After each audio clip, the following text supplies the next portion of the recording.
The Gen Z of Joshore. The Gen Z ওরা smart, ওরা ইশারা ইঙ্গিতে কাজ করে। এই যে পুরো গদি উল্টায় দিছে, ঠিক কিনা? 24-এর ছাত্র নাগরিক অভ্যুত্থান আমাদের দেখিয়ে দিচ্ছে কিভাবে চোখের ইশারায় গদি উল্টে দিতে হয়। তো এই জেন জিদের নিয়ে বসেছে, ওরা তো স্মার্ট, ওরা ডিস্টার্ব করবে না। মেহরবানি করে আমার সাথে কানেক্ট করো, 1 to 1, brain to brain, eye to eye contact করো আমার সাথে। তাকাও, কষ্ট হলো আমার দিকে তাকাও, আওয়াজ করা যাবে না, আমার দিকে তাকাও। প্রিয় ভাইয়েরা, হিউম্যান রিসোর্স ডেভেলপমেন্টের ব্যাপারে কিছু কথা বলবো। এই যে আমাদের বিশাল জনসংখ্যা, এই জনসংখ্যাকে কি করে জনসম্পদে রূপান্তরিত করা যায় এ ব্যাপারে কথা বলবো। আমি সূরাতু বনী ইসরাইলের 70 নম্বর আয়াত তেলাওয়াত করেছি। এই আয়াতের আলোকে কিছু কথা আমি আপনাদের সামনে বলবো।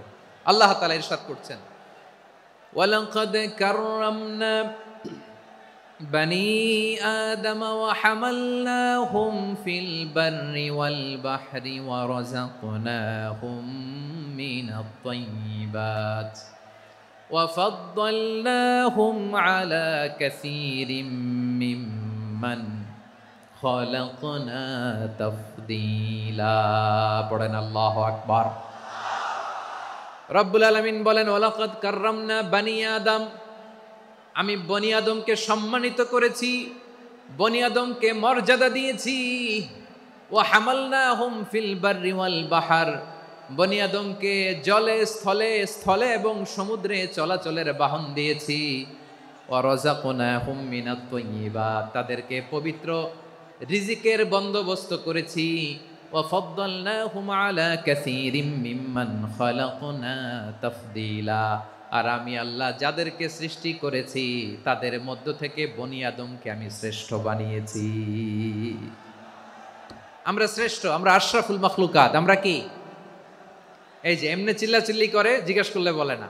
আমরা আশরাফুল মাখলুকাত, আমরা কি? শ্রেষ্ঠ, সবার চেয়ে সেরা। আমাদের মতো করে আল্লাহ কাউকে বানায় নাই। 2 পায়ে ভর করে শির দ্বারা এরকম স্ট্যান্ড রেখে মাথা উঁচু করে দাঁড়াতে পারে এরকম কোন প্রাণী পৃথিবীতে আছে?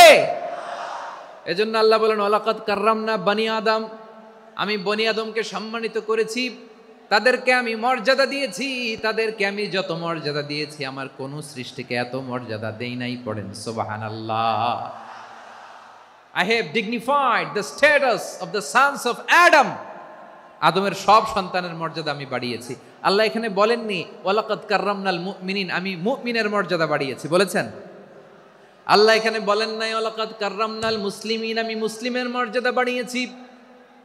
আল্লাহ বলেছেন ওয়ালাকাদ কাররামনা বনী আদম, আমি বনী আদমের সম্মান বাড়িয়েছি। হোক সে মুমিন কিংবা কাফের, মুসলিম কিংবা মুশরিক, আস্তিক কিংবা নাস্তিক, আরব কিংবা অনারব, যেই হোক না কেন আদম সন্তান সবগুলার মর্যাদা বাড়ায় দিয়েছে কে? সবার মর্যাদা আল্লাহ বাড়িয়েছে। মানুষ হিসেবে মর্যাদা। বিশ্বনবী সাল্লাল্লাহু আলাইহি ওয়াসাল্লাম ইহুদির লাশ দেখে দাঁড়িয়ে গেলেন। কার লাশ? আমার যশোরের ভাইয়েরা আওয়াজ করে বলুন, কার লাশ? ইহুদির লাশ দেখে দাঁড়ায় গেলেন। সাহাবারা বললেন, ইয়া রাসূলুল্লাহ, আপনি দাঁড়ালেন যে, এটা তো ইহুদির লাশ। বিশ্বনবী বললেন, আওয়ালাইসাত নাফসান, এটা কি মানুষ নয়? এটা হোক ইহুদি হোক খ্রিস্টান, এটা তো মানুষ। আমি মানুষ দেখে দাঁড়িয়েছি। আই স্যালিউট দ্য হিউম্যানিটি, আমি মানবতাকে সম্মান করেছি। পড়েন সুবহানাল্লাহ। তাহলে এই জমিনে মানুষের মর্যাদা বেশি। হোক আস্তিক হোক নাস্তিক, হোক মুমিন কিংবা কাফের, আদমের সন্তান হলে মানুষ হলেই তার মর্যাদা বাড়িয়েছে কে? আমার কলিজার টুকরা যশোরের ভাইয়েরা, মানুষের মর্যাদা আল্লাহ এত বাড়িয়েছেন, মানুষ জীবিত থাকলেও যেমনি মর্যাদাবান, মরে গেলেও মর্যাদাবান। সুবহানাল্লাহ পড়েন। মানুষ মরে গেলে এই ডেড বডিটা কি হয়? পচে যায়, গলে যায়, মাটির সাথে মিশে যায়। তাই বলে আপনি ডেড বডির সাথে যাচ্ছে তাই করতে পারবেন না। পারবেন? কেউ যদি অন্যায় করে তাকে যদি আপনি শাস্তির আওতায় আনেন, যা মনে চায় করতে পারবেন না। তারা আগুন দিয়ে পোড়াতে পারবেন না, নাক কাটতে পারবেন না, কান কাটতে পারবেন না, অঙ্গ বিকৃতি করতে পারবেন না। কারণ মানব জাতির মর্যাদা স্বয়ং দিয়েছে কে? ডেড বডি পচে যাবে, গলে যাবে। তারপরে ইসলাম বলে, না খবরদার, এই মরা লাশটারও একটা মর্যাদা আছে না নাই? ইসলাম বলে এই লাশটা গলে যাবে, পচে যাবে, কিন্তু এটার অমর্যাদা করো না। কর্পূর দিয়ে, খেজুর পাতা দিয়ে এটাকে ওয়ার্ম ওয়াটার দিয়ে, গরম পানি দিয়ে ধৌত করো। সাদা শুভ্র ধবধবে কাপড় দিয়ে লাশটাকে তুমি কাভার করো। তারপরে খাটিয়ার মধ্যে লাশটাকে রেখে বিশাল একটা প্রোগ্রাম করো, একটা ফিউনারাল প্রোগ্রাম করো। ওই প্রোগ্রামের ডানে বায়ে পেছনে লাশটারে রাখলে হবে না, প্রোগ্রামের একেবারে সামনটাতে তুমি লাশটাকে রাখো। সুবহানাল্লাহ।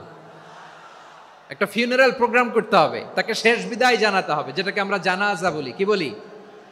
জানাজা মানে মাইয়েতের জন্য দোয়া, তার জন্য দোয়া করা হয়, তাকে একটা সিস্টেমেটিক অর্ডারে কবরে রাখা হয়, সুন্দরভাবে সেটাকে কবরস্থ করা হয়, মাটি দেয়া হয়, পানি দেয়া হয়। তার মানে মরে গেলেও মানুষের সম্মান বাড়ায় দিয়েছে কে? এজন্য আল্লাহ বললেন ওয়ালাকাদ কাররামনা বানি আদম, বনি আদমের সম্মান মর্যাদা আমি আল্লাহ বাড়িয়ে দিয়েছি। মানুষের সম্মানে তুমি কখনো আঘাত করো না, ঠিক কি না? তাহলে ভাই, প্রথম মেসেজ হচ্ছে the first and foremost message tonight to the people of জাসর। আল্লাহ বলেন I have dignified the status of son of Adam. আমি বনি আদম সবার মর্যাদা বাড়িয়ে দিয়েছি, হোক আস্তিক নাস্তিক, হোক কাফের কিংবা মুশরিক, তার মর্যাদা বাড়াই দিছে কে? যখন বন্যা হয় আমরা ত্রাণ নিয়ে যাই, আমরা শুধু মুসলমানদেরকে ত্রাণ দেই নাকি? হ্যাঁ, আমরা মুসলমানকেও দেই, অমুসলমানকেও দেই, হিন্দুকেও দেই, বৌদ্ধকেও দেই। যেখানেই মানবতা বিপন্ন সেখানে ইসলামের হেল্পিং হ্যান্ড আছে না নাই? সুবহানাল্লাহ। কি দিন আমরা পেয়েছি, কি বিধান আমরা পেয়েছি। ওয়ালাকাদ কাররামনা বানি আদম, আমি বনি আদমকে সম্মানিত করেছি। এরপর আল্লাহ বললেন ওয়া হামালনাহুম ফিল বাররি ওয়াল বাহর, মানুষকে স্থলে এবং সমুদ্রে চলাচলের বাহন আমি দিয়েছি। স্থলে কিভাবে চলবে, জলে কিভাবে চলবে, এই বাহনের ব্যবস্থা করেছে কে? এই জেনজি, এই স্যামড়া, ইরাম করতেছো কিসের জন্য? হ্যাঁ, ইরাম করলে চলবি? হ্যাঁ, বস বস বস বস, আওয়াজ করতেছো কেন? দিবানা, কথা বলতে দিবানা আমাকে? তো এইটা বুঝি তোমাদের ভালোবাসার নমুনা? তোমাদের ভালোবাসার কারণে যদি আমি কোথাও দাঁড়াতেই না পারি, কোথাও বসতে না পারি, কোথাও দুটা কথা বলতে না পারি, এই ভালোবাসা দিয়ে কি হবে আমার? বরং ঘামতে ঘামতে ঘর্মাক্ত হব, রক্তাক্ত হব। কিন্তু সেন্ট্রালি যে ইনস্ট্রাকশন আসবে, সেই ইনস্ট্রাকশনের এক চুল আমরা ডানে বায়ে যাব না। এইটা গণজাগরণের জন্য এইটা দরকার, ইসলামী বিপ্লবের জন্য এইটা দরকার।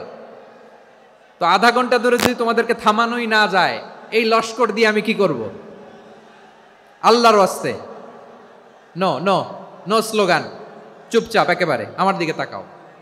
আল্লাহ বললেন ওয়া হামালনাহুম ফিল বাররি ওয়াল বাহর, জলে স্থলে আমি চলাচলের যানবাহনের ব্যবস্থা করেছি। আমরা স্থলে ঘোড়ার উপরে চড়ি, উটের উপরে চড়ি, গাড়ির উপরে চড়ি। এই যে গাড়ির ইঞ্জিন বানাইছি আমরা, এটার মেধা দিয়েছে কে?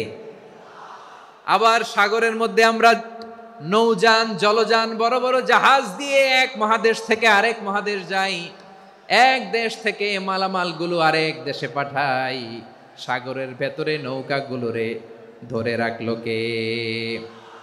ওয়াল ফুলকিল্লাতী তাজরি ফিল বাহরি বিমা ইয়ানফাউন নাস, মানুষের উপকার আছে এরকম সরঞ্জামাদি নিয়ে সাগরের উপরে বিশাল বিশাল জলযানগুলো চলে। এগুলো ডুবে যায় না, কাত হয়ে যায় না, পড়ে যায় না। এগুলোকে স্থিতিস্থাপকতাকে ঠিক করে রাখলো কে? আপনারা জাহাজ দেখেছেন? জাহাজ, হ্যাঁ, বাড়ি চট্টগ্রাম হইলে দেখতে পারতেন। দেখছেন? বিশাল বিশাল জাহাজ, বিশাল জাহাজ মালামাল নিয়ে এক মহাদেশ থেকে আরেক মহাদেশে যায়। এই আয়াতের ভেতরে আল্লাহ তাআলা সূরাত বানী ইসরাঈলের এই চমৎকার আয়াতের ভেতরে আল্লাহ তাআলা বেসিকলি মানব জাতির প্রতি তার 4টি স্পেশাল অনুগ্রহের কথা বলেছেন। কয়টি? 2টা বলে ফেলছি। 1 নাম্বার ওয়ালাকাদ কাররামনা বানি আদম, আমি বনি আদমের সম্মান বাড়াইছি। নাকি মুসলমানদের? নাকি মুসল্লিদের? কার সম্মান বাড়িয়েছি? বনি আদমের। তাহলে human dignity, the first part of the verse talks about the human dignity. 2 number অংশ আল্লাহ তাআলা বললেন ওয়া হামালনাহুম ফিল বাররি ওয়াল বাহর, স্থলে এবং সমুদ্রে আমি তাদের জন্য চলাচলের বাহন দিয়েছি। সুবহানাল্লাহ। তার মানে smooth movement on land and sea. জলে এবং স্থলে যাতে আমরা স্মুথলি মুভ করতে পারি আল্লাহ তাআলা দিয়েছেন। 3 নম্বর আল্লাহ তাআলা বললেন ওয়ারাযাকনাহুম মিনাত তাইয়্যিবাত, মানুষের জন্য আমি পবিত্র রিজিকের ব্যবস্থা করেছি। জলে এবং স্থলে যত প্রাণী আছে সবগুলা প্রাণীকে রিজিক দেয় কে? আমাদেরকে রিজিক দেয় কে? সাগরের মাছগুলোকে, বড় বড় তিমি মাছগুলোরে রিজিক দেয় কে?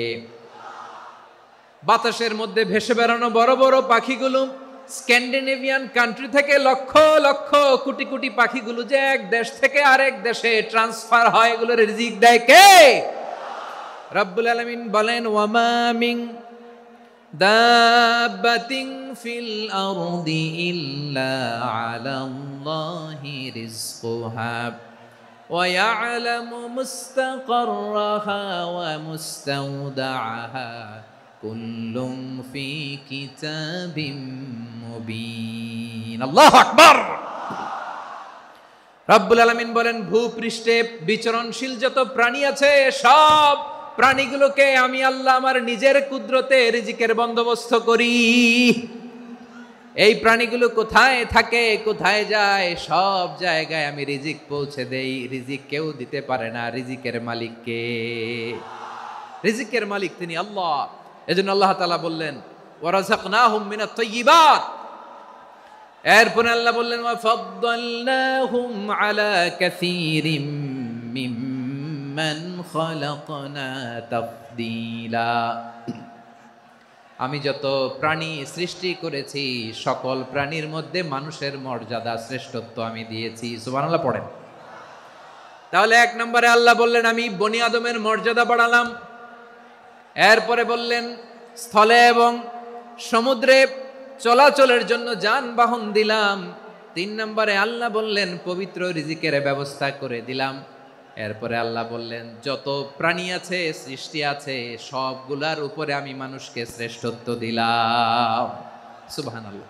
তাহলে সবচেয়ে বেশি শ্রেষ্ঠত্ব মানুষের। কার? মানুষের। শুধু তাই নয় প্রিয় ভাইরা, আকাশ এবং জমিনে যা কিছু আছে সবকিছু মানুষের জন্য, মানুষের কল্যাণে, মানুষের প্রয়োজনে, মানুষের বশীভূত করে সৃষ্টি করেছেন কে? রব্বুল আলামিন বলেন হুয়াল্লাযী খালাকা লাকুম মা ফিল আরদি জামিআ। এই জমিনের মধ্যে যা কিছু আমি আল্লাহ সৃষ্টি করেছি সব কিছু আমি মানুষের জন্য সৃষ্টি করেছি। পড়েন সুবহানাল্লাহ। হুয়াল্লাযী খালাকা লাকুম মা ফিল আরদি জামিআ, যা আছে সব আমাদের জন্য, সব আমাদেরকে সার্ভিস দেওয়ার জন্য, আমাদের উপকারের জন্য, আমাদের কল্যাণের জন্য। আওয়াজ করে সবাই পড়ুন আল্লাহু আকবার। অন্য আয়াতে আল্লাহ বললেন ওয়াসাখখারা লাকুম মা ফিস সামাওয়াতি ওয়া মা ফিল আরদি জামিআম মিন ইন্না ফি যালিকা লাআয়াতিন লিকাউমি ইয়াতাফাক্কারুন। প্রথমে আয়াতে আল্লাহ বললেন জমিনে যা আছে সব তোমাদের কল্যাণে আমি সৃষ্টি করলাম। এরপরে আল্লাহ বললেন আকাশেও যা আছে সব তোমাদের জন্য সৃষ্টি করলাম, তোমাদের অনুগত বানিয়ে দিলাম। পড়েন সুবহানাল্লাহ। মানুষের কি ব্রেইন দেখেন, মানুষ জমিন ছেড়ে আকাশে চলে যায়। পাখি দেখে মানুষের শখ হলো পাখি যেহেতু উঠতে পারে আমরাও পারবো। অরবিল রাইট, উইলবার রাইট, 2 ভাই মিলে আঁকাঝোঁকা করতে করতে করতে করতে প্লেন বানায় ফেললো। কোন সুবহানাল্লাহ। এখন পাখিও ওরে, আমরাও ওরি। এরপরেই মানুষের কৌতূহল থামে না এখানে। মানুষ চলে গিয়েছে চাঁদে। কোথায় গেছে? এখন কিন্তু চাঁদে জমি বিক্রি হয় জানেন। পৃথিবী নিয়ে মারামারি শেষ, রাশিয়া আমেরিকা এখন ধরছে চাঁদ আর মঙ্গল গ্রহ। এখন চাঁদে জমি বিক্রি হয়, মঙ্গলে জমি বিক্রি হয়। এই চাঁদ, মঙ্গল, বৃহস্পতি, শনি সব আল্লাহ তাআলা আমাদের জন্য বানিয়েছেন। সুবহানাল্লাহ পড়েন। মানুষ সাগরের উপরে চড়ে, শূন্যে ভেসে বেড়ায়, পাহাড় কেটে সুড়ঙ্গ বানায়, টানেল বানায়। মানুষ ব্রডব্যান্ডের লাইন নিয়ে যায় সাগরের ভেতর দিয়ে, এক দেশ থেকে আরেক দেশে, এক মহাদেশ থেকে আরেক মহাদেশে। সুবহানাল্লাহ পড়েন। তার মানে গোটা বিশ্বের সব কিছুর উপরে control, superiority over all creatures, সব কিছুর উপর কন্ট্রোল, মনিটরিং, নিয়ন্ত্রণ, এটা প্রতিষ্ঠা করে দিয়েছে কে? এজন্যই মানুষের শ্রেষ্ঠত্ব। ওয়ালাকাদ কাররামনা বানি আদম, আমি বনি আদমের সম্মান বাড়িয়েছি, মর্যাদা আমি বাড়িয়ে দিয়েছি এই কারণে, কারণ মানুষ সব কিছুর উপর নিয়ন্ত্রণ নিতে পারে। মানুষকে নিয়ে এই কোরআনের সব আলোচনা, মানুষকে নিয়ে এই কোরআনের সব। তাই কোরআনের কেন্দ্রীয় আলোচ্য বিষয় হচ্ছে মানুষ। কোরআনের কেন্দ্রীয় আলোচ্য বিষয় কি? যশোরের ভাইয়েরা বুঝে থাকলে সবাই বলবেন, কোরআনের কেন্দ্রীয় আলোচ্য বিষয় কি? এই যে আমি মূল আলোচনায় যাচ্ছি এখন। কেন মানুষ কোরআনের কেন্দ্রীয় আলোচ্য বিষয়? এই যে ভাইয়েরা, এই যে হাত জোর করে, এই যে Jessore Gen Z, the smart people of Jessore, হাত জোর করে বলতেছে, হাত জোর করে তোদের কাছে আল্লাহর দোহাই লাগে, স্টপ স্টপ। শুরুতে একবার বলেছে জাগা না হলে আস্তে আস্তে ধাক্কা দিবা, সামনে না পিছনে, দিয়ে দিয়ে বেরোয় চলে যাও। এলইডিতে দেখো, এই যে আল্লাহর ওয়াস্তে জায়গা না হলে ওদিকে যাও। কোরআনের মাহফিলে বিশৃঙ্খলা, এটা কাফিরদের আলামত। কাফিররা শীষ দিত, শীষ। বিশ্বনবী কোরআনের তাফসির করলে কাফিররা শীষ দিত আর ক্ল্যাপিং করত, হুইসেল অ্যান্ড ক্ল্যাপিং। তো আমরা কি এখানে বিশৃঙ্খলা করতে আসছি? তো বারবার থামানো লাগে কেন? কোনো আওয়াজ হবে না, বললাম তো, স্টপ। আওয়াজ করে বলুন, কোরআনের কেন্দ্রীয় আলোচ্য বিষয় কি? সবাই বলেননি। এতগুলো মানুষ উত্তর দিলে এতটুকু আওয়াজ হয়, অন্তত আমি বিশ্বাস করি না। যশোর, আওয়াজ করে বলো, কোরআনের কেন্দ্রীয় আলোচ্য বিষয় কি? মানুষ। এই মানুষ কোরআনের কেন্দ্রীয় আলোচ্য বিষয়। মানুষকে আল্লাহ স্বাধীনতা দিয়েছেন। ফামান শাআ ফালইউমিন ওয়া মান শাআ ফালইয়াকফুর। চাইলে মুমিন হতে পারো, চাইলে কাফের হতে পারো, তোমার ইচ্ছা। তবে জেনে রাখো, মুমিন হলে পাবা জান্নাত, কাফির হলে পাবা জাহান্নাম। নাও দ্য ডিসিশন ইজ ইয়ার্স। সিদ্ধান্ত তোমার, জান্নাতে যাবা না জাহান্নামে যাবা। যশোরের ভাইয়েরা আওয়াজ করে বলুন, কই যেতে চান, জান্নাতে না জাহান্নামে? ডান দিকে না বাম দিকে? ডানপন্থী না বামপন্থী? চিল্লা চিল্লি না চুপচাপ? চুপচাপ কয়ে আবার চিল্লাচিল্লি শুরু করে দিচ্ছে। মাশাআল্লাহ। তাহলে কোরআনের কেন্দ্রীয় আলোচ্য বিষয় মানুষ। আমার সাথে থাকতে হবে, তোমাদেরকে নিয়ে আমি আলোচনার শেষ পর্যন্ত যাব। অনেক গুরুত্বপূর্ণ কথা বাকি আছে, আমাকে সহযোগিতা করতে হবে। মাশাআল্লাহ, এই তো ঠান্ডা হয়েছে। হ্যাঁ, ঠিক আছে ঠিক আছে ঠিক আছে। মানুষকে আল্লাহ এত স্বাধীনতা দিয়েছেন, মানুষ চাইলে অনেক ভালো হইতে পারে। ভালোর রাস্তাও খোলা, খারাপ হওয়ার রাস্তাও খোলা। ভালো হইলে মানুষ অনেক ভালো, খারাপ হইলে অনেক খারাপ। ভালো হইলে সবচেয়ে ভালো, খারাপ হইলে সবচেয়ে খারাপ। এজন্য সিদ্ধান্ত আপনাকে নিতে হবে। আল্লাহ তাআলা বলছেন, লাকাদ খালাকনাল ইনসানা ফি আহসানি তাকওয়িম সুম্মা রাদাদনাহু আসফালা সাফিলিন। আমি মানুষকে অনেক সুন্দর অবয়বে, সুন্দর আকৃতিতে সৃষ্টি করেছি। তার শুধু চেহারার ডিজাইনটাই সুন্দর নয়, তার ব্রেনটা বড্ড সুন্দর, তার মানসিকতা বড্ড সুন্দর, তার সৃজনশীলতা বড্ড সুন্দর। পড়েন সুবহানাল্লাহ। আমাদের চেহারা, অবয়ব, ডিজাইন যে সুন্দর তা না, আমাদের ব্রেনটা অনেক সফিস্টিকেটেড ব্রেন, অনেক সফিস্টিকেটেড। এই 1.5 কেজি ব্রেন ইউজ করে মানুষ গোটা বিশ্বে সভ্যতা বিনির্মাণ করেছে, ঠিক কিনা? এই ব্রেন আল্লাহ তাআলা আমাকে দিয়েছে। এটারে কাজে লাগালে, আপনার 6 সেন্স কাজে লাগালে আপনি অনন্য মানুষ হয়ে উঠবেন, মহামানবে রূপান্তরিত হবেন। মানুষ হতে পারে, চাইলেই মহামানব হতে পারে। আবার যদি মানুষ চায়, খারাপও হতে পারে।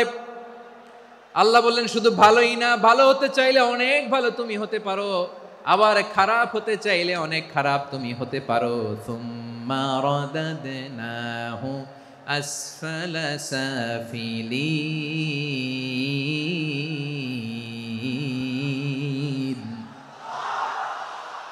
খারাপ হলে একেবারে খারাপ হতে পারো, নিকৃষ্ট হলে একেবারে নিকৃষ্ট হতে পারো, ভালো হলেও ভালো হতে পারো। কোন সুবহানাল্লাহ। এবার আওয়াজ করে বলুন, ভালো হতে চাই না খারাপ? শ্রেষ্ঠ না নিকৃষ্ট? মানুষ ভালো হলে মানুষ ফেরেশতার চেয়েও ভালো, মানুষ খারাপ হলে সে পশুর চেয়েও খারাপ। কথা ঠিক কিনা বলেন? ভালো হলে ফেরেশতার চেয়েও ভালো, খারাপ হলে পশুর চেয়েও নিকৃষ্ট। তার মানে শ্রেষ্ঠত্বে মানুষ, শ্রেষ্ঠত্বে ফেরেশতাকে হার মানায়, আর অধপতনে শ্রেষ্ঠত্বে ফেরেশতাকে ছাড়িয়ে যায়, আর অধপতনে পশুকেও হার মানায়।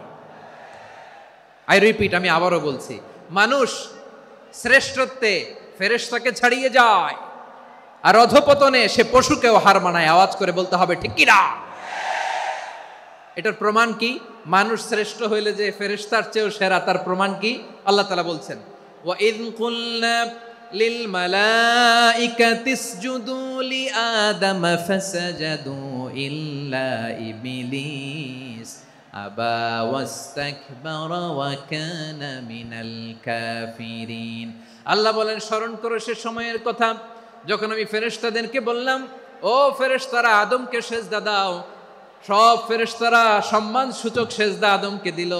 তারা আদমের জন্য সেজদায় লুটিয়ে পড়লো, একজন ছাড়া, তার নাম ইবলিস। আওয়াজ করে বলেন তার নাম কি?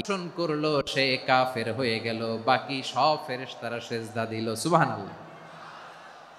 আবার আদম আলাইহিস সালামকে আল্লাহ জিজ্ঞেস করলেন, সব বলে দিল উত্তর, কিন্তু ফেরেশতাদেরকে একই প্রশ্ন জিজ্ঞেস করলেন, তারা উত্তর করতে পারে নাই। তার মানে এর মধ্য দিয়ে প্রমাণিত হয়, মানুষ ভালো হলে ফেরেশতার চেয়েও ভালো, ফেরেশতার চেয়েও মানুষের মর্যাদা বাড়িয়ে দিয়েছে কে? সব নূরের ফেরেশতা যখন মাটির আদমকে সেজদা দেয়, এটা প্রমাণ করে ফেরেশতার চেয়েও মানুষের মর্যাদা বাড়িয়ে দিয়েছে কে? তুমি মাটির আদমকে প্রথম সৃষ্টি করিয়া ঘোষণা করিয়া দিলে শ্রেষ্ঠ বলিয়া, তাই তো নূরের ফেরেশতা করে আদমকে সেজদা। ঠিক কিনা বলেন? তাই তো নূরের ফেরেশতা করে আদমকে সেজদা। সবার চেয়ে সম্মান দিলে মাটির আদমকে। আল্লাহু আল্লাহু তুমি জাল্লে জালালুহু, শেষ করা তো যায় না গে তোমার গুণগান। পড়েন না? পড়েন। আল্লাহু আল্লাহু তুমি জাল্লে জালালুহু, শেষ করা তো যায় না গে তোমার গুণগান। আল্লাহু আল্লাহু আল্লাহু আকবার। আদমের মর্যাদা বেশি, মানুষের মর্যাদা বেশি, মানুষ শ্রেষ্ঠ তার প্রমাণ নূরের ফেরেশতা মাটির আদমকে সেজদা করে। আওয়াজ করে বলেন ঠিক কি না? তাহলে মানুষ ভালো হলে ফেরেশতার চেয়ে ভালো। আবার মানুষ যদি খারাপ হয়, সে পশুর চেয়েও খারাপ। অধপতনে পশুত্বকে হার মানায়। তার প্রমাণ কি? তার প্রমাণ হচ্ছে, যশোরের ভাইরা দেখবেন পত্রিকায় নিউজ পেপারে মাঝে মাঝে এরকম দেখা যায়, এক মানুষ আরেক মানুষকে হত্যা করে 20 টুকরা করে বস্তার ভেতরে ভরেছে। আপনারা এই নিউজ পড়েন নাই না? দেখেন নাই? দেখছেন? মানুষ মানুষকে হত্যা করে কয় টুকরা? জোরে বলেন। এখানেই ক্ষান্ত হয় না, আবার কোথায় ভরছে? বস্তার ভেতরে। আচ্ছা, বুঝে থাকলে আওয়াজ করে বলেন, কোনদিন শুনছেন একটা হাতি আর একটা হাতিকে হত্যা করে 20 টুকরা করছে, এরপরে বস্তার ভিতরে ভরছে? হয়েছে? তাহলে দেখেন, মানুষ যদি খারাপ হয় সে পশুকেও হার মানায়। চিল্লায় বলো ঠিক কিনা? এমনও দুশ্চরিত্র মানুষ আছে যার নজর থেকে 6 মাসের ছোট্ট মেয়ে থেকে শুরু করে 80 বছরের বৃদ্ধারাও নিরাপদ নয়। পশুকেও হার মানে। মানুষের ঘর জ্বালিয়ে পুড়ে মেসাকার করে দেয়, জনপদের পর জনপদ জ্বালায় দেয়। এরকম আছে না নাই? বোমা মেরে শহরগুলো উড়িয়ে দেয়। এই যে ইসরায়েল গাজার মধ্যে যে অ্যাটাক করেছে, এরা মসজিদ মানে নাই, মসজিদে বম ফেলেছে। এরা খ্রিস্টানদের চার্চ গির্জা মানে নাই, গির্জায় বম ফেলেছে। পৃথিবীর ইতিহাসে never happened in the history of the world that someone bombed on a hospital, on a ICU center. এমন হাসপাতাল যেখানে আইসিইউর রোগীরা আছে, ওই হাসপাতালের উপরও ইসরায়েলি সৈনিকেরা বোমা মেরেছে। জোরে বলেন ঠিক কিনা? এরা মানুষ? আওয়াজ করে বলেন, এরা মানুষ না। প্রিয় ভাইয়েরা, চোখ কান নাক মুখ থাকলেই মানুষ না। যা সামনে দেখেন এগুলো সব মানুষ না, এগুলো জনসংখ্যা। এগুলো কি? সবাই বলুন, এগুলো কি? বাড়ছে জনসংখ্যা, কমছে মানুষ। বাড়ছে জনসংখ্যা, কমছে। এই দুনিয়া এখন তো আর সেই দুনিয়া নাই, মানুষ নামের মানুষ আছে দুনিয়া বোঝাই, সেই মানুষের ভিড়ে আমার আসল মানুষ নাই। ঠিক কিনা? আসল মানুষের বড্ড অভাব, আসল মানুষের বড্ড অভাব। আমার ভাইয়েরা, মানুষ খারাপ হলে পশুকেও হার মানায়। আচ্ছা, আওয়াজ করে বলেন, এই যশোরের ছেলেরা এদিক তাকাও, আওয়াজ করে বলো, যে ইসরায়েলি সোলজাররা উপর থেকে বোমা মারল, তারাও মানুষ? তারাও কি? ওরাও রক্তে মাংসে মানুষ, ওদেরও পরিবার আছে। বোমা মেরে যেই মেয়েটাকে তারা অনাথ বানায়, ইয়াতিম বানায়, ও কিন্তু বাসায় ওর মেয়েটাকে রেখে আসছে। ঠিক কিনা বলেন? বম্বিং করে যে বাবাকে মেরে, স্বামীকে মেরে স্ত্রীকে বিধবা বানায়, তারও ঘরে স্ত্রী আছে। উপর থেকে বম মেরে মানুষ মেরে দিচ্ছে, তারাও মানুষ। 1945 সালের 6 আগস্ট আমেরিকান সোলজাররা হিরোশিমায় বম মেরেছে। আমি নিজে দেখে এসেছি জাপানের হিরোশিমাতে। সকাল 8:15 মানুষ কেউ অফিসে যাচ্ছিল, কেউ খেতে খামারে কাজ করতে যাচ্ছিল। লিটল বয় নামে একটা বোম মেরেছে তারা। এই বোমের আঘাতে, পারমাণবিক এই বোমার রেডিয়েশনে আঘাতে, বোম ব্লাস্ট হওয়ার পরে মুহূর্তের মধ্যে 1,40,000 নাই। উপর থেকে যারা মারতেছে এরাও মানুষ, যাদেরকে মারলো তারাও। তার মানে মানুষে মানুষে পার্থক্য আছে না? নেই? মানুষে মানুষে পার্থক্য আছে। নাক কান চোখ মুখ থাকলেই মানুষ নয়। বাড়ছে জনসংখ্যা, কমছে মানুষ। চিল্লায় বলো ঠিক কিনা? তাহলে আমরা বুঝলাম, মানুষ ভালো হলে অনেক ভালো, খারাপ হলে অনেক খারাপ। ও আমার কলিজার টুকরা যশোরের ভাইয়েরা, আসুন না 3 দিন ব্যাপী এই তাফসিরুল কোরআনের ঐতিহাসিক প্রোগ্রাম থেকে আমরা সিদ্ধান্ত নেই, আমরা ভালো মানুষ হব নাকি খারাপ মানুষ হব। কলিজা থেকে, প্রাণ থেকে আওয়াজ করে সবাই বলুন, ভালো মানুষ নাকি খারাপ মানুষ? ভালো মানুষ হইতে হবে। ভালো মানুষ যারা জগৎটাকে এনলাইটেন করবে, যারা এনলাইটেন করবে, যারা সত্যের বীর সেনানী হয়ে দাঁড়াবে, যারা সত্যের পক্ষে কথা বলবে, যারা জালিমের মসনদকে ভেঙে খান খান করে দেবে। এরকম হওয়ার দরকার আছে না নাই? এরকম ভালো মানুষ আমরা হতে চাই কি চাই না? মানুষকে যত্ন নিলে মানুষ যে কত ভালো হয় আপনি কল্পনাও করতে পারবেন না। এই যে আপনাদের যশোরে যে ভালো ছেলেগুলো আছে, যে ভালো তরুণগুলো আছে, যে যুবকগুলো আছে, যে ভালো আলেমরা আছে, ভালো নেতারা আছে, সবাই যদি তাদের মতো হতো, পুরো যশোরটা একটা জান্নাতের টুকরা হয়ে যেত। আওয়াজ করে বলেন ঠিক কিনা? মানুষকে নার্চারিং করলে, মানুষকে পলিশ করলে, মানুষকে গ্রুমিং করলে, মানুষকে সঠিক তারবিয়া দিলে মানুষ অনন্য হয়ে ওঠে। প্রতিটি মানুষ অনন্য। আমি অনন্য, আপনি অনন্য, আমরা সবাই অনন্য। সুবহানাল্লাহ বলেন। মানুষকে আল্লাহ তাআলা দিয়েছেন অসীম ক্ষমতা, অসীম ক্ষমতা। সুবহানাল্লাহ।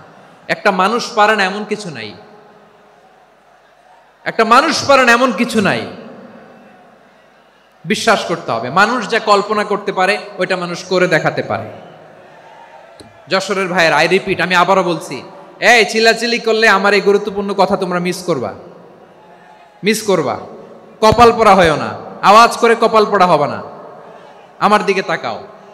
মানুষ, মানুষ যা কল্পনা করতে পারে সেটা মানুষ করে দেখাতে পারে। তুমি তোমার কল্পনার রাজ্যকে সাজাও, তোমাকে হারাতে পারে এমন কোন শক্তি আল্লাহর জমিনে নাই। তোমার কি শক্তি, কি সম্ভাবনা তুমি জানোই না মিয়া। তুমি এদিকে তাকাও কেন? তোমার রাস্তা তো ওই দূরে। তুমি কোথায় যাবে, আল্লাহ তোমার টেনে কোথায় নিয়ে যাবে তুমি কিছুই জানো না। Plan big, dream big. কল্পনার শক্তিকে বড় করো। মানুষ যা কল্পনা করতে পারে মানুষ তা করে দেখাতে পারে। মানুষের কাছে অসাধ্য কিছু নাই মৃত্যু ছাড়া, অ্যাকসেপ্ট ডেথ। মৃত্যু ছাড়া মানুষ সবকিছুকে জয় করতে পারে। মৃত্যু ছাড়া যে কোনো অসাধ্যকে সাধন করার ক্ষমতা মানুষকে দিয়ে দিয়েছে কে? হারার জন্য তোমার জন্মই হয় নাই, তোমার জন্ম হয়েছে জিতার জন্য, বিজয়ের জন্য তোমার জন্ম।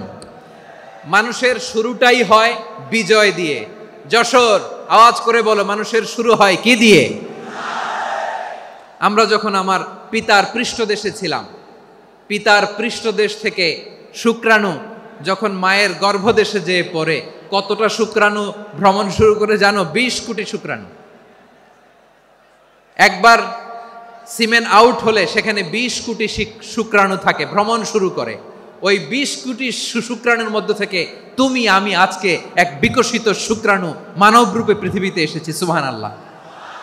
ওই 20 কোটি শুক্রাণুর প্রতিযোগিতায় সবাইরে পেছনে ফেলে সেদিন আমি সফল হয়েছিলাম, সেদিন আমি বিজয়ী হয়েছিলাম। সেদিন আমি এত ছোট ছিলাম, মাইক্রোস্কোপ দিয়েও আমার অস্তিত্ব টের পাওয়া যায় না। আমি এত তুচ্ছ ছিলাম, নগণ্য ছিলাম। আমার কান ছিল না, আমার চোখ ছিল না, আমার হাত ছিল না, আমার জন্য রিকমেন্ডেশন করার মতো মামু ছিল না, খালা ছিল না, কেউ ছিল না। তারপরেও ওই প্রতিযোগিতায়, ওই কম্পিটিশনে যখন আমারে কেউ হারাতে পারে নাই, আল্লাহর জমিনেও আমারে কেউ হারাতে পারে না। হারার জন্য তোমার জন্মই হয় নাই, তুমি আসছই জিতার জন্য। সুবহানাল্লাহ। বিশ্বনবী বলেন, আন্নাসু মাআদিন কামাআদিনি যাহাবি ওয়াল ফিদ্দা খিয়ারুহুম ফিল জাহিলিয়াতি খিয়ারুহুম ফিল ইসলাম। Peoples are like mines of gold and silver. সোনার খনি, রূপার খনি, এর চেয়েও বড় খনি হচ্ছে এই মানব সম্পদের খনি। আওয়াজ করে বলেন আল্লাহু আকবার। আল্লাহ তাআলা এই সম্পদ আমাদেরকে দিছে। বিশ্বনবী বলেন, মানুষ হচ্ছে খনির মতো। খিয়ারুহুম ফিল জাহিলিয়াতি খিয়ারুহুম ফিল ইসলাম।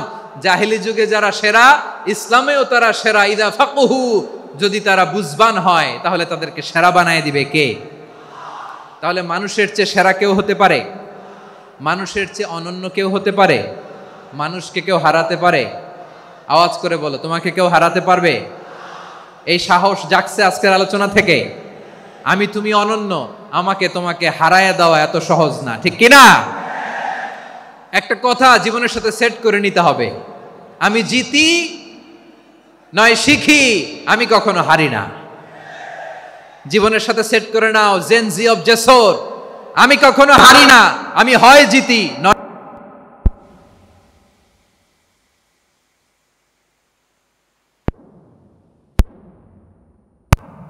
কি সাহস জাগছে? বুকে সাহস জাগছে? তাকবীর পড়ো, লিল্লাহে তাকবীর। তাহলে বিশ্বনবী বললেন, নাসু মাআদিন, মানুষ হচ্ছে খনি। এই ধাক্কা ধাক্কি, আমি জানি এগুলো ভালোবাসার ধাক্কা ধাক্কি, এজন্য আমি সহ্য করে নেই। এগুলো যে ভালোবাসার ধাক্কা ধাক্কি, এটা আমরা বুঝি। পৃথিবীর কোন আইন, সিকিউরিটি প্রটোকল দিয়ে এটারে মানানো যাবে না, কারণ এটা তো ভালোবাসা, লাভ। লাভ কোনো আইন কানুন দিয়ে বাধা যায় না, মানানো যায় না, ঠিক কিনা বলো?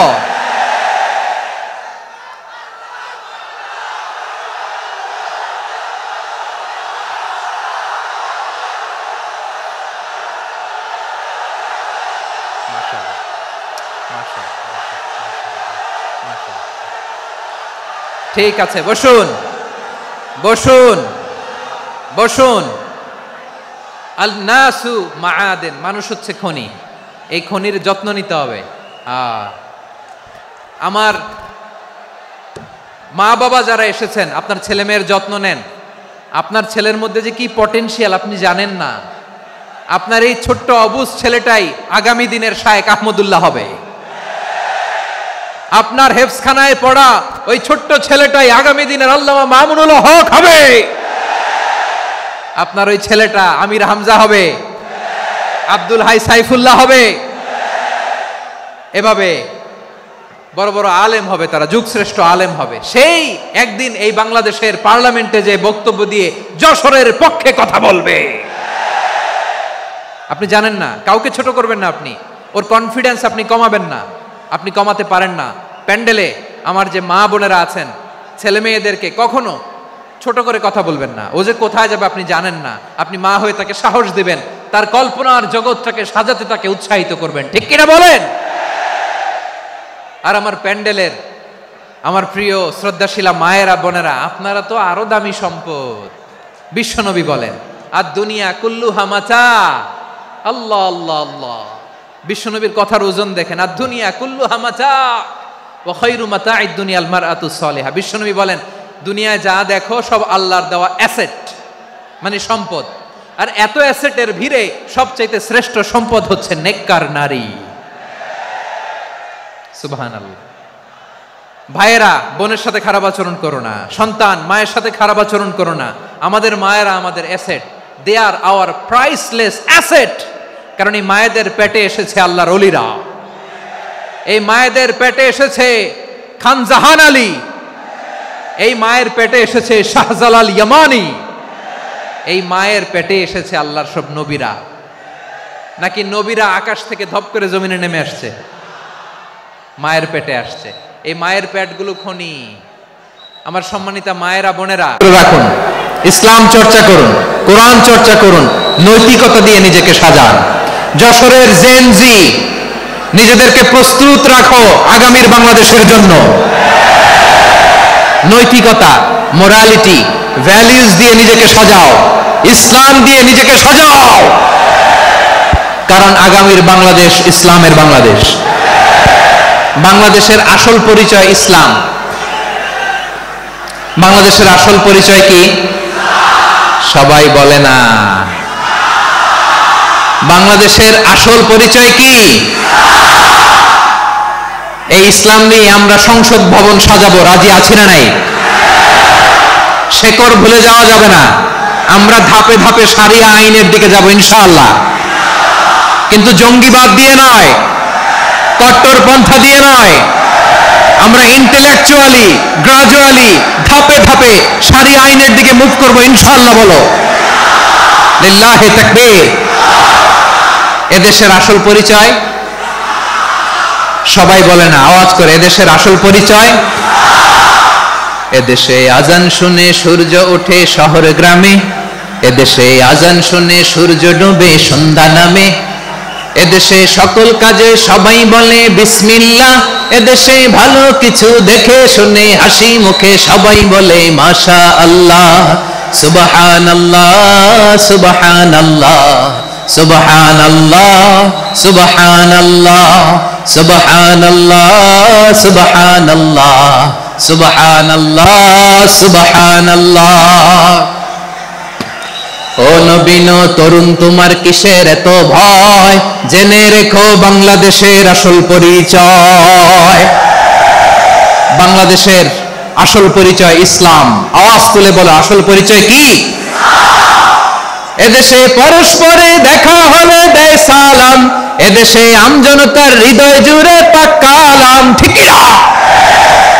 এদেশে বিপদ এলে সর্বজনে সর্বক্ষণে দোয়া পড়ে ইন্না লিল্লাহ সুবহানাল্লাহ সুবহানাল্লাহ সুবহানাল্লাহ সুবহানাল্লাহ।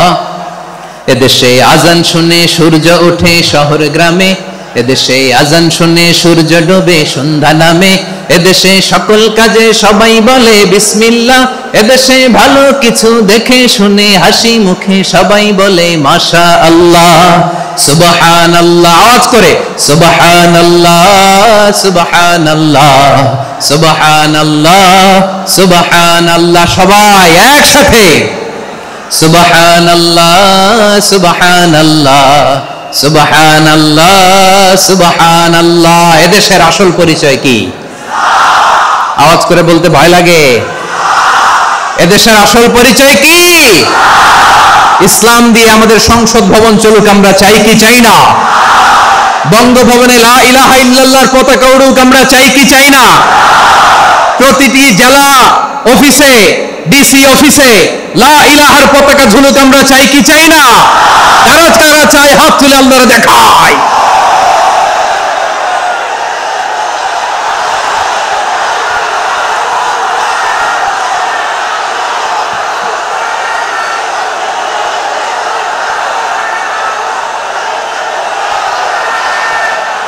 মাশাআল্লাহ মাশাআল্লাহ মাশাআল্লাহ মাশাআল্লাহ। যশোর, আওয়াজ করে বলো, ভালো মানুষ না খারাপ মানুষ? বুঝে বলছো তো? মানুষ ভালো হলে যে কত ভালো। এই মানুষকে যত্ন নিলে, মানুষকে মানুষ বানালে যে সে কি হতে পারে শুনবা? হ্যাঁ, নাকি মনোযোগ দিয়ে দিব? শুনবা? তাহলে থামতে হবে। থামো, আমি যখন বলবো থামো থামো, তাকবীরের সময় দিলে তাকবীর। থামো থামো। মানুষকে যত্ন নিলে, হ্যাঁ এদিকে এদিকে, ড্রোন নামায় ফেলো, হয়েছে, ড্রোনের ফুটেজ হয়ে গেছে, এবার ড্রোন নামায় ফেলো, আমার দিকে তাকাও। মানুষকে, তোমরা এদিক সেদিক তাকালে তো গুরুত্বপূর্ণ পয়েন্ট মিস হয়ে যাবে। এদিকে এদিকে, হ্যাঁ মাস ঠিক আছে, এদিকে। মানুষকে যত্ন নিলে মানুষের মধ্যে যারা কি পটেনশিয়াল রেখেছে, আমি জাপানের দুইটা উদাহরণ দেই। জাপানের, এই এই এভাবে এভাবে হবে, হয় বসো নয় পেছনে, কথা নাই, কথা তো বলাই যাবে না, হারাম কথা বলা আজকে, একেবারে চুপ। আজকের জন্য হারাম করে দিছে আমি, এই কিছু সময়ের জন্য একেবারে নিষিদ্ধ। জাপানের দুইটা উদাহরণ দেই, খেয়াল করে একটু শুনেন, বুঝবেন। আল্লাহ, 2022 সালে জাপানের সাথে জার্মানির খেলা, ফিফা ওয়ার্ল্ড কাপ 2022। এক পক্ষে জাপান, আরেক পক্ষে কোন দেশ? কথা শোনে নাই। এক পক্ষে কোন দেশ, আরেক পক্ষে সবাই, এক পক্ষে আরেক পক্ষে।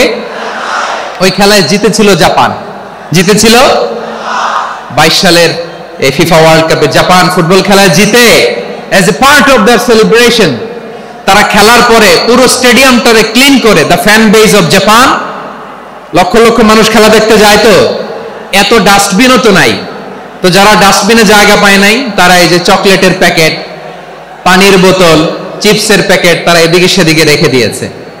জাপানের ভক্তরা, জাপানের ফলোয়াররা, as a part of their celebration তারা খেলার পরে পুরো স্টেডিয়ামের সব ময়লা আবর্জনা ক্লিন করে তারপরে বিদায় নিয়েছে। তাদেরকে কি ক্লিন করার দায়িত্ব দেওয়া হয়েছিল? এই যশোর, জাপানের যে ছেলেরা খেলা দেখতে গেছিল ওদেরকে কি ক্লিন করার দায়িত্ব দিছিল? তারা কি স্টেডিয়ামের পরিচ্ছন্নতা কর্মী? তাদের আকল, তাদের সিক্স সেন্স তাদেরকে বলেছে, ছোটবেলা থেকে জাপান গভর্নমেন্ট ওদেরকে এত পরিচ্ছন্নতা শেখায়, ক্লিনলিনেস অ্যাওয়ারনেস ক্যাম্পেইন করায়।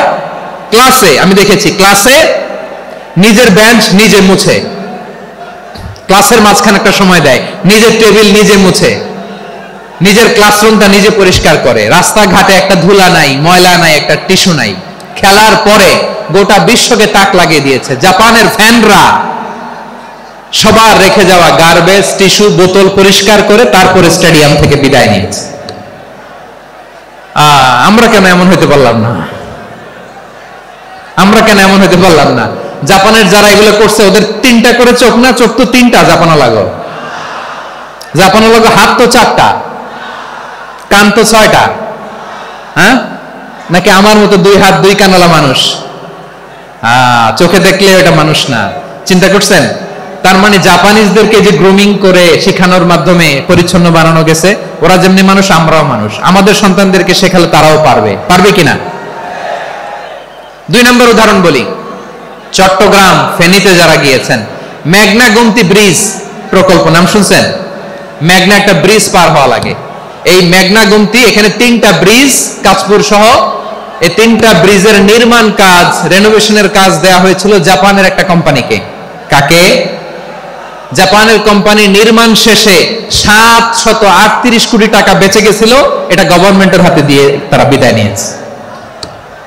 কত টাকা? 738 কোটি টাকা। যত প্রাক্কলিত ব্যয় নির্ধারণ করা হয়েছে সব টাকা সরকার, তৎকালীন সরকার 2019-এর সরকার, কারা ছিল তো জানেন? এই 2019-এর সরকার তাদেরকে দিয়েছে। তারা রিনোভেশন নির্মাণ শেষে 738 কোটি টাকা অতিরিক্ত বেঁচে গেছিল, এটা আবার গভর্নমেন্টের হাতে বুঝাই দিয়ে তারা বিদায় নিচ্ছে। আমরা কেন এমন হইতে পারলাম না?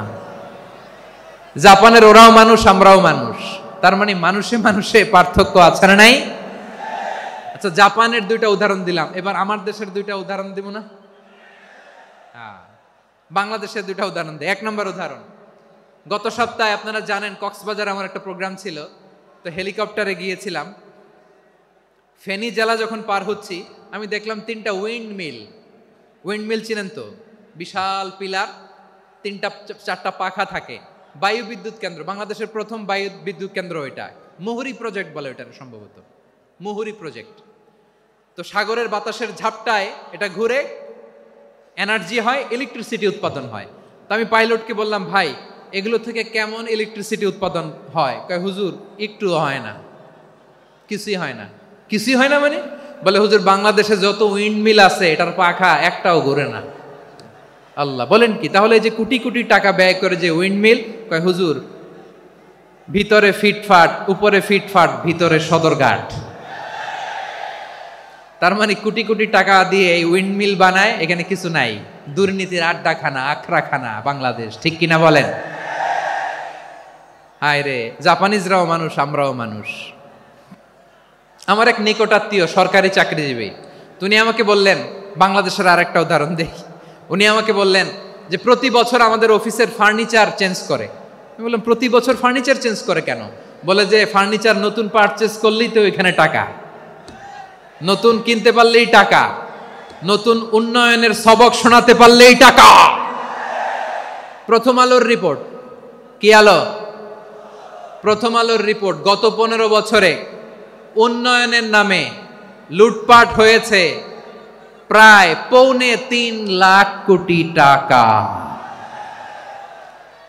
কার রিপোর্ট? আমাদের বানানো কথা? প্রথম আলোর রিপোর্ট। গত 15 বছরে কারা ছিল জানেন তো? হ্যাঁ, শুধু ওনাদেরকেই দোষ দিয়ে লাভ নাই। স্বাধীনতার পর থেকে শুধু শাসকের হাত বদল হয়েছে, আমরা কিছু পাই নাই, ঠিক কিনা বলেন? শুধু ওনাদের দোষ দিয়ে কি লাভ?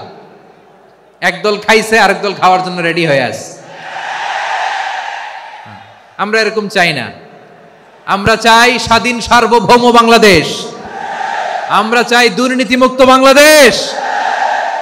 আমি নিউজটা যে কতবার পড়লাম, এটা কি সম্ভব? 3.25 লাখ কোটি টাকা লুটপাট, মানে লুটপাট করতে করতে এদেশের জনগণকে ফুটপাতে বসায় দিচ্ছে। প্রিয় ভাইয়েরা, তাহলে জাপানের মানুষও মানুষ, আমরাও মানুষ। সিদ্ধান্ত আপনার, কোন মানুষ হবেন, ভালো মানুষ না খারাপ মানুষ? আজকের আলোচনার বিষয় হচ্ছে মানব সম্পদের উন্নয়ন, human resource development. It's a process to increase the capacity of knowledge, skill, capacity of the people of a country. একটা দেশের মানুষের জ্ঞান, তাদের দক্ষতা কি করে বাড়ানো যায়, বাড়িয়ে দেশের উন্নয়ন করানো যায়, এটাই হচ্ছে মানব সম্পদ উন্নয়নের মূল কথা। তাহলে মানব সম্পদ হচ্ছে একটা দেশের সবচাইতে শক্তিশালী পুঁজি। প্রাকৃতিক সম্পদ, খনিজ সম্পদের চেয়েও দামি হচ্ছে মানব সম্পদ। আমার প্রিয় যশোর, প্রাকৃতিক সম্পদ, খনিজ সম্পদের চেয়ে দামি সম্পদ কি সম্পদ? আল্লাহ তাআলা দয়া করে আমাদেরকে এই মানব সম্পদ দিয়েছেন। আসুন আমাদের এই মানুষগুলোকে আমরা সোনার মানুষ বানাই। রাজি আছেন তো সবাই? রাজি আছেন? মানুষ পারে না এমন কোনো কিছু নাই, চাইলে সব পারে। এজন্য মানুষকে তারবিয়া দিতে হবে, যথাযথভাবে তাদেরকে গড়তে হবে। আসুন আমরা সিরাতের আয়নায় বিশ্বনবীর জীবনী থেকে দেখি তিনি কিভাবে হিউম্যান রিসোর্সকে ম্যানেজ করতেন। যদি আপনাদের সময় হয়, দু একটা উদাহরণ দিয়ে আজকে আমি আমার আলোচনার বিদায় নিব। হবে সময় হবে কয়েক মিনিট? হ্যাঁ, শান্ত থাকবেন তো? শান্ত থাকবা? হ্যাঁ, ঠিক আছে। এই ধাক্কার মধ্যে ঢুকছে, এবার মজা বুঝতেছো তো? হ্যাঁ, মানা করছিলাম না? ঠিক আছে, টের পাও। হ্যাঁ, ঠিক আছে। যে আওয়াজ করবে আমি ওকে দেখতেছি, কে কে আওয়াজ করে দেখতেছি। শেষ কথা, শেষের দিকে চলে আসছি। বিষ্ণু ইসলাম কিভাবে হিউম্যান রিসোর্সকে ম্যানেজ করতেন, মজার কথা আছে কয়েকটা, বলে বিদায় নিব। বিশ্বনবী কিভাবে এই মানব সম্পদকে ম্যানেজ করতেন। বিশ্বনবী, he was a very good talent hunter, চৌকস ট্যালেন্ট হান্টার ছিল। কার মধ্যে কি ট্যালেন্ট আছে দেখলেই বুঝে ফেলতেন। সুবহানাল্লাহ পড়বেন না? কি নবী আমরা পেয়েছি! He was a very good talent hunter. আমার নবী, তিনি চৌকস ট্যালেন্ট হান্টার ছিলেন। কার মধ্যে কি প্রতিভা বের করতেন, ওই প্রতিভাকে ইসলামের কল্যাণে কাজে লাগাতেন। সুবহানাল্লাহ বলেন। যাকে যেই জায়গায় সেট করলে ভালো হবে তাকে ওই জায়গায় সেট করতেন। কয়েকজন সাহাবীর জীবনী শোনাই। আবু মাহজুরা রাদিয়াল্লাহু তাআলা আনহু, মক্কার মুয়াজ্জিন, আগে ছিল মুশরিক, পরে হয়েছে মুমিন। উনি কিভাবে মুমিন হইলেন এই ঘটনাটা একটু আপনাদের শোনাতে চাই। তো আপনাদের তো সময় নাই হাতে। হ্যাঁ, সময় আছে? এই জেনজি শেষ করে দিল আজকের প্রোগ্রামটা। 1 ঘন্টা ধাক্কা ধাক্কি করে কেমনি দাঁড়ায় আছে আমি বুঝলাম না।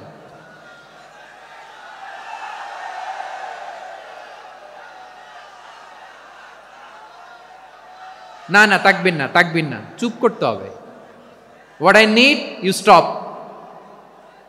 Just shut up. চুপ। হ্যাঁ, ঠিক আছে, এভাবে।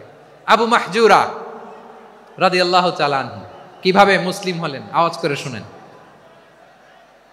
হুনাইনের যুদ্ধ 8ম হিজরি, বিষ্ণু ঈসা ইসলাম হুনাইনের যুদ্ধ শেষে ফিরতেছেন, পথিমধ্যে বেলাল রাদিয়াল্লাহু তাআলা আনহু, এই যে আবার কথা, আই রে আল্লাহ রে, এখানে ধাক্কা ধাক্কি কেন? চলে যাও, পেছনে যাও, যাও পেছনে যাও। কি আজীব তামাশা, যেখানে যায় এখানে ধাক্কা ধাক্কি, মারামারি, গায়ের উপরে কাঁধের উপরে শাউটিং। অনেক গুরুত্বপূর্ণ কথা পয়েন্ট করে নিয়ে আসি যে বলবো, এই শাউট করার কারণে প্রোগ্রামটাই নষ্ট করে দেয়। আসছে আমার ভালোবাসা দেখাইতে, প্রোগ্রামটাই শেষ করে দিয়ে চলে যায়। স্টপ। আবার কথা বলে, স্টপ। হুনাইনের যুদ্ধে 8ম হিজরি, কত হিজরি? সবাই বলেন না একটু, কত হিজরি? 8ম হিজরিতে হুনাইনের যুদ্ধে রাসূল সাল্লাল্লাহু আলাইহি ওয়াসাল্লাম ফিরে আসতেছেন মদিনায়। পথিমধ্যে বেলাল রাদিয়াল্লাহু তাআলা আনহু আজান দিচ্ছেন। কি দিচ্ছেন? তো পাশে ছিল মুশরিকদের একটা পল্লী, কিছু মুশরিক তরুণ, কিছু অমুসলিম কিশোর, তারা আজানকে ব্যঙ্গ করতেছে, আমাদের বাংলায় মুখ ভেঙ্গানো বলে আর কি। বেলাল রাদিয়াল্লাহু তাআলা আনহু আজান দিচ্ছেন, ওই বাচ্চাগুলো মুশরিক, তো ওরা আজানকে ব্যঙ্গ করতেছে, বিকৃতি করে ওরাও আজান দিচ্ছে। উদ্দেশ্য হচ্ছে আজানকে নিয়ে ঠাট্টা করা। উদ্দেশ্য কি? ঠাট্টা করা। ব্যাপারটা মনে কষ্ট পাওয়ার মতো ব্যাপার না? কিন্তু বিশ্বনবী ওইখানে দেখেন কি খুঁজলেন। বিশ্বনবী খেয়াল করলেন অমুসলিম কিশোরদের মধ্য থেকে একটা কিশোরের গলাটা বড় দরাজ গলা, কণ্ঠটা বড় সুন্দর।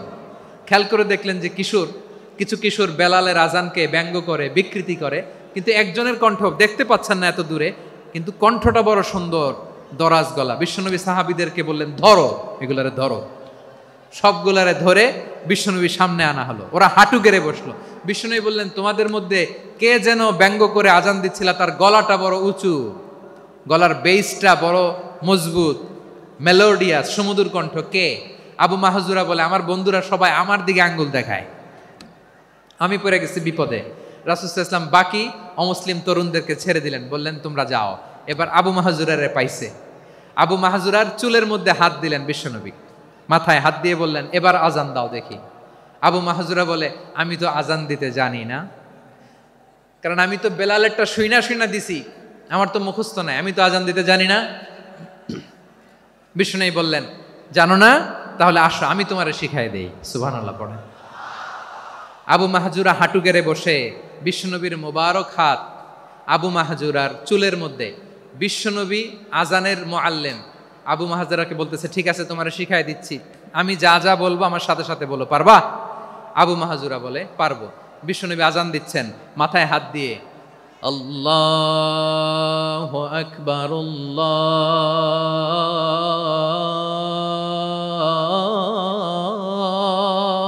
আকবার। আবু মাহজুরা এই বাক্যটা পড়লেন।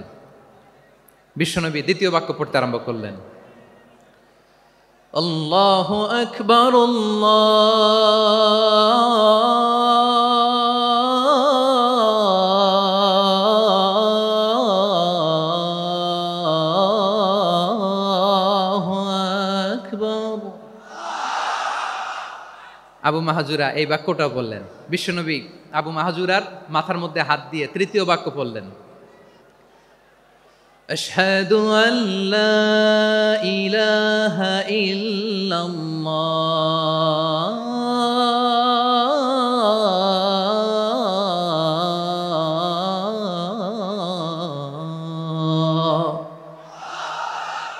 আবু মাহজুরা তৃতীয় বাক্য পড়লেন। বিশ্বনবী একটা বাক্য পরে আবু মাহজুরা পরে, বিশ্বনবী পরে আবু মাহজুরা পরে। আবু মাহজুরা কিন্তু অমুসলিম, মুশরিক।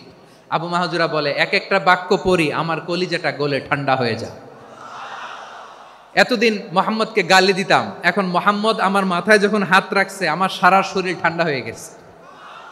বিশ্বনবী আজান শিখাচ্ছেন, একটা একটা বাক্য পড়ে আবু মাহজুরাও পড়ে, বিশ্বনবী পড়ে আবু মাহজুরাও পড়ে। পুরো বাক্যগুলো যখন শেষ, আজান শেষ, আবু মাহজুরাও যখন পুরো আজান পড়লেন, আবু মাহজুরা বললেন, এতদিন মোহাম্মদের চেহারা দেখলে আমার ঘৃণা লাগতো, আজ থেকে মোহাম্মদের চেহারার চেয়ে প্রিয় চেহারা আমার কাছে নাই। আবু মাহজুরা বললেন, ও মুহাম্মদ, আজানের বাক্য তো আপনি আমারে শেখালেন, এখানেই শেষ করবেন না, আপনি আমারে পড়ায় দেন, লা ইলাহা ইল্লাল্লাহু মুহাম্মাদুর রাসূলুল্লাহ সাল্লাল্লাহু আলাইহি ওয়াসাল্লাম। বিশ্বনবীর সাথে দাঁড়িয়ে উনি শাহাদা পড়ে মুসলমান হয়ে গেলেন।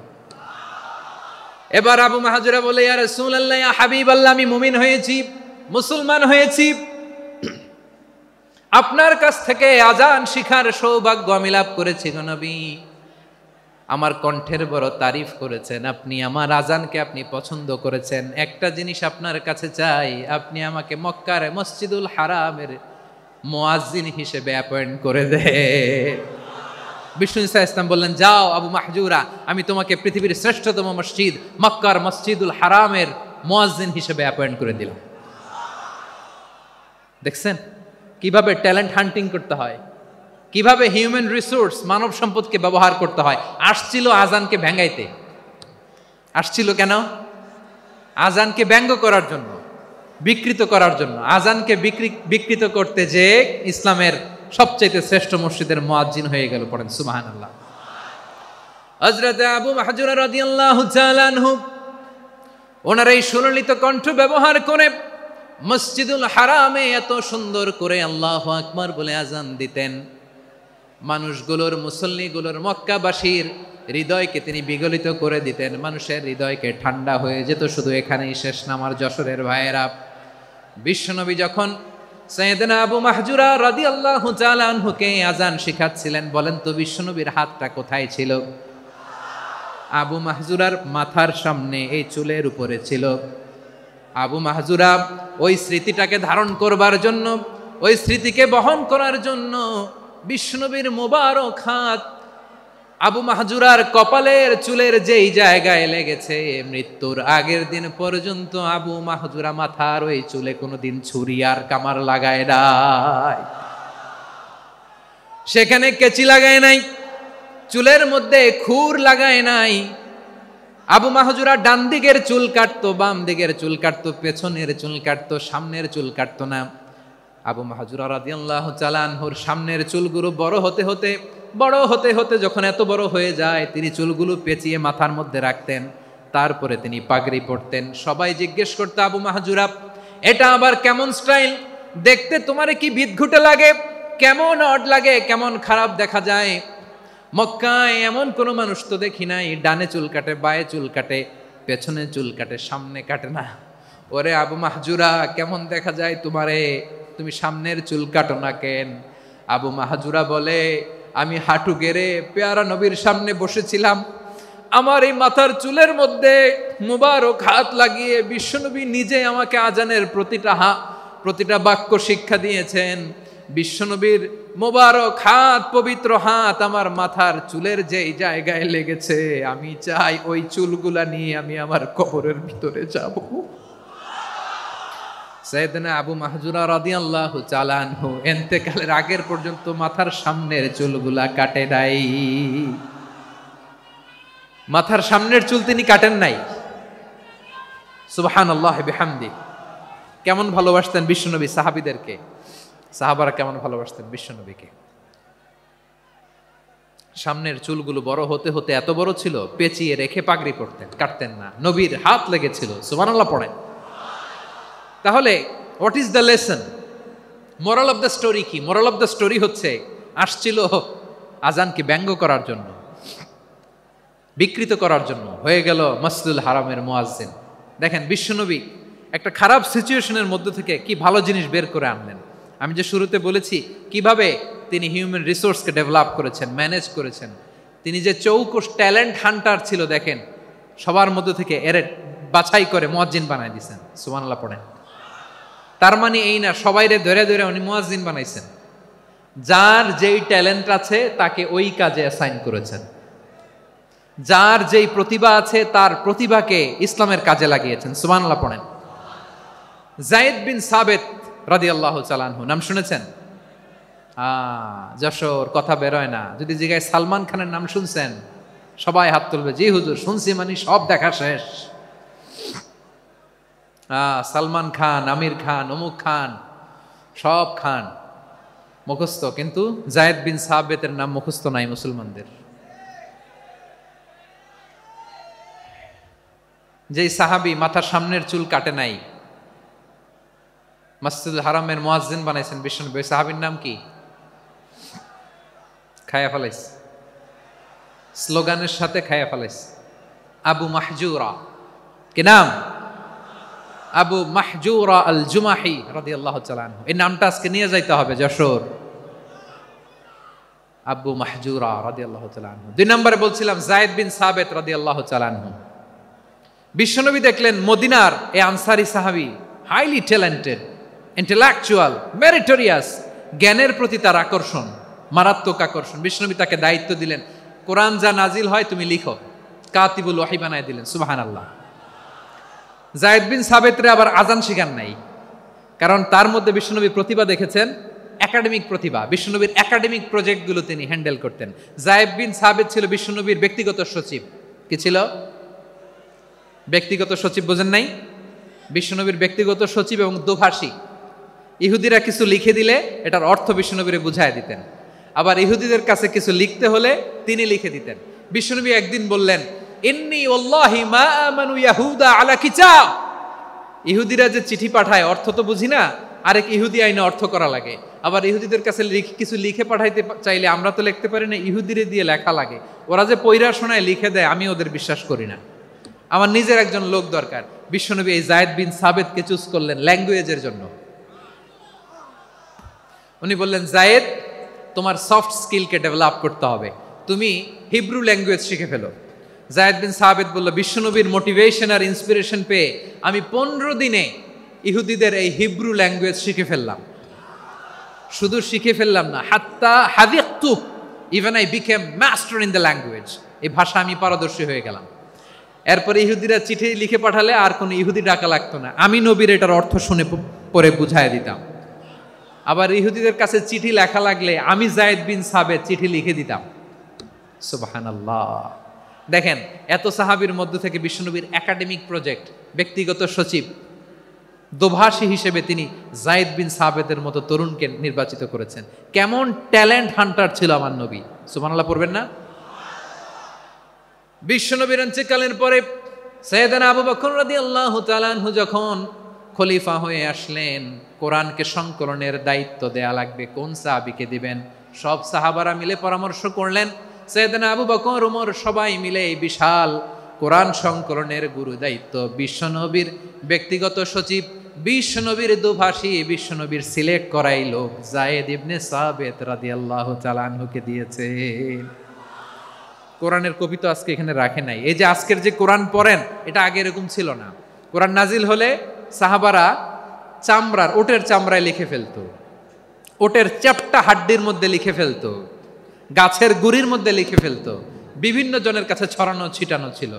আবু বকর রাদিয়াল্লাহু তাআলা আনহু একসাথে করলেন, পরবর্তীতে উসমান রাদিয়াল্লাহু তাআলা আনহু একসাথে করলেন। 114 সূরার এখন এই মুসহাফ, এই কম্পাইলেশন, এই কপি আমরা পেয়েছি, যার হিউজ কন্ট্রিবিউশন ছিল। এই পুরো কোরআন কম্পাইলেশনের প্রজেক্ট ম্যানেজার ছিল যায়েদ বিন সাবিত রাদিয়াল্লাহু তাআলা। কোরআন কম্পাইলেশনের প্রজেক্ট ম্যানেজার। দেখেন, উনারে মাথায় হাত দিয়ে আজান শিখায় নাই। সুবহানাল্লাহ কইবেন না? তাহলে প্রথম সাহাবী আবু মাহজুরাকে মুয়াজ্জিন বানাইলেন, যায়েদ বিন সাবিতকে ব্যক্তিগত সচিব আর দোভাষী বানালেন, মুসআব ইবনে উমাইর রাদিয়াল্লাহু তাআলা আনহুকে ইসলামের প্রথম অ্যাম্বাসেডর বানালেন। তাহলে তৃতীয় নাম্বার একজন সাহাবীর নাম বলছি, মুসআব ইবনে উমাইর। মুসআব কি নাম? নামটা কেমন লাগে? এই কয়েকজনের ভাল লাগে, বাকিদের ভাল লাগে না? ভাল লাগে? এই এই আর কয়েকটা মিনিট দেওয়া যাবে না আমাকে আল্লাহর রাস্তে? হ্যাঁ ঠিক আছে, আমি তোমাদেরকে ভালোবাসা দেখাবো, দোয়া করব, যদি চুপ থাকো, একেবারে চুপ, কষ্ট সহ্য করো, বাকিরে যা সওয়াব পাবে তোমরা ডবল পাবা, যেহেতু কষ্ট বেশি, কিন্তু চুপ। 3 নম্বর সাহাবীর নাম মুসআব। এই ধাক্কাধাক্কি কেন, ধাক্কাধাক্কি কেন রে ভাই? না না না, এরকম হইলে আসবো না যশোর, আমি আর আসবো না। হয় পিছনে চলে যাও, নাহলে চুপ।